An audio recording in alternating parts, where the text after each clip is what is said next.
Assalamualaikum warahmatullahi wabarakatuh. Perkenalkan, nama saya Rina Aivendar, NIM 1909036602.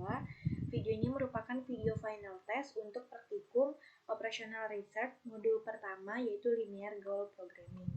Nah, di final test ini saya mendapatkan soal nomor 46.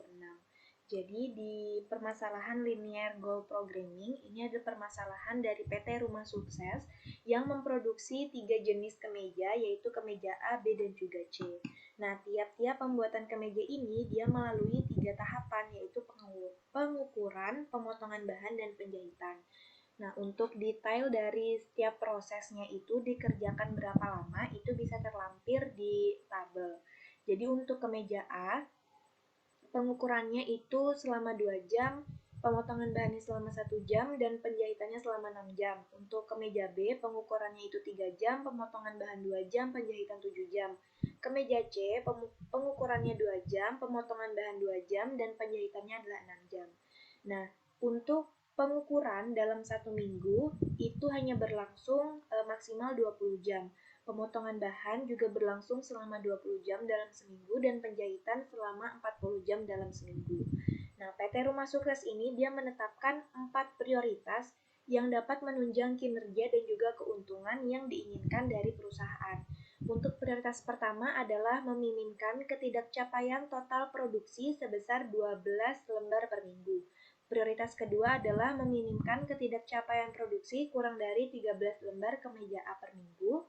Untuk prioritas ketiga adalah meminimkan ketidakcapaian produksi kurang dari 16 lembar kemeja B per minggu. Prioritas keempat adalah meminimkan ketidakcapaian produksi kurang dari 19 lembar kemeja C per minggu.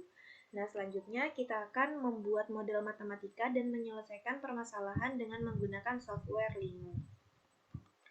Nah, kita lihat di sini untuk model matematika, kita tentukan dulu untuk variabelnya. Kita misalkan X1 itu untuk jumlah kemeja A, X2 jumlah kemeja B, dan X3 itu jumlah kemeja C.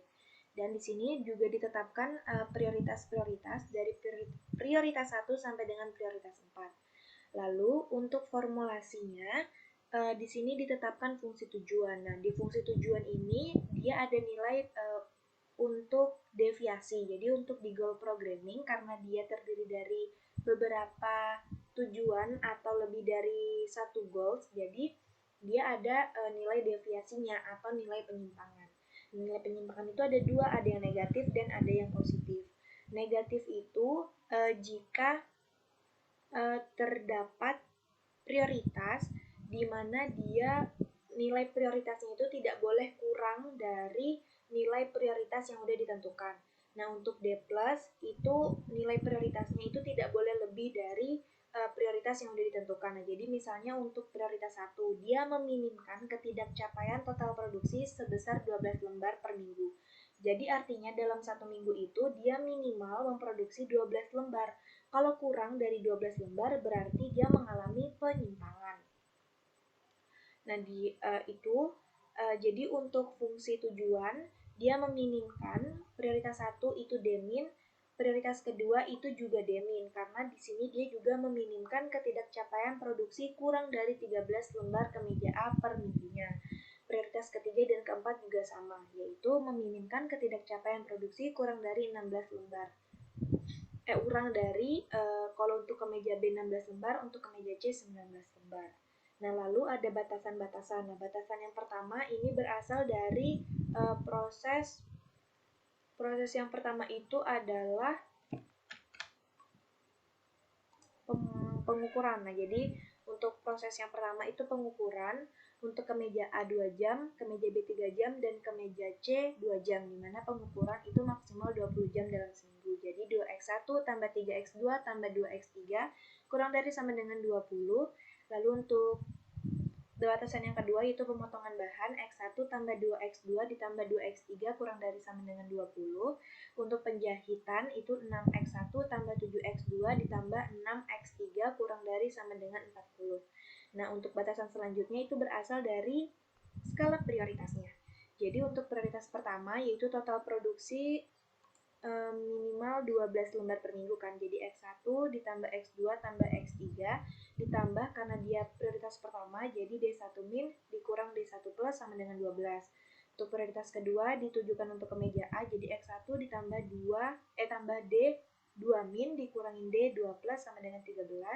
Prioritas ketiga X2 ditambah D3 min dikurangin D3 plus sama dengan 16. Prioritas terakhir itu X3 ditambah D4 min dikurangin D4 plus sama dengan 19. Nah, selanjutnya kita akan menyelesaikan permasalahan dengan software Lingo. Jadi kita buka dulu software Lingonya.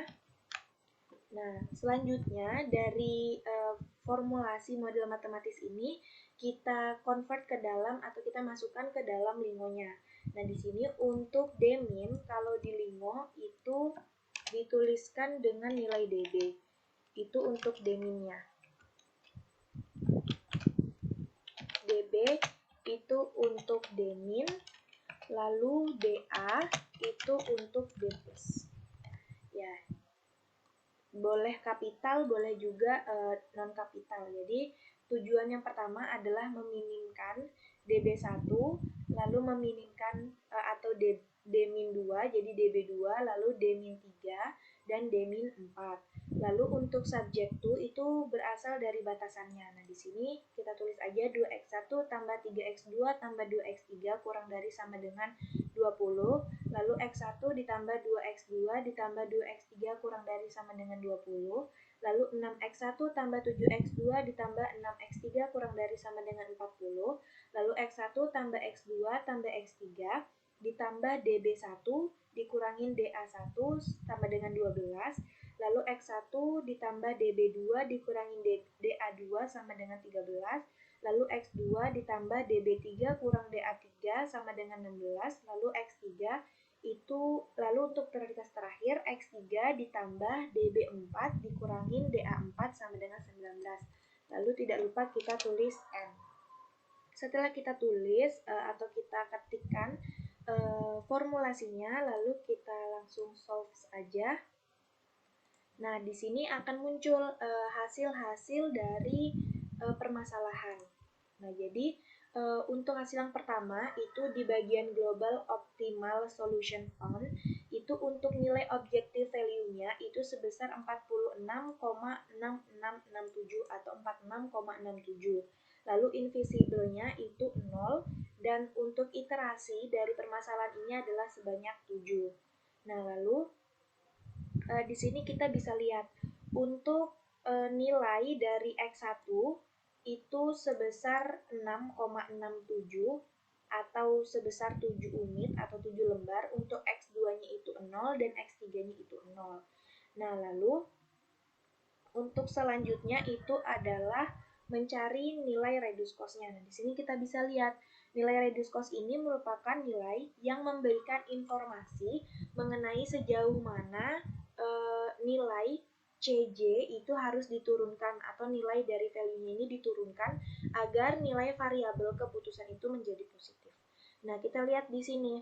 Untuk nilai X1 itu sebesar 0, reduce cost-nya, nilai X2 itu sebesar 0,33, dan reduce cost untuk X3 itu sebesar 0.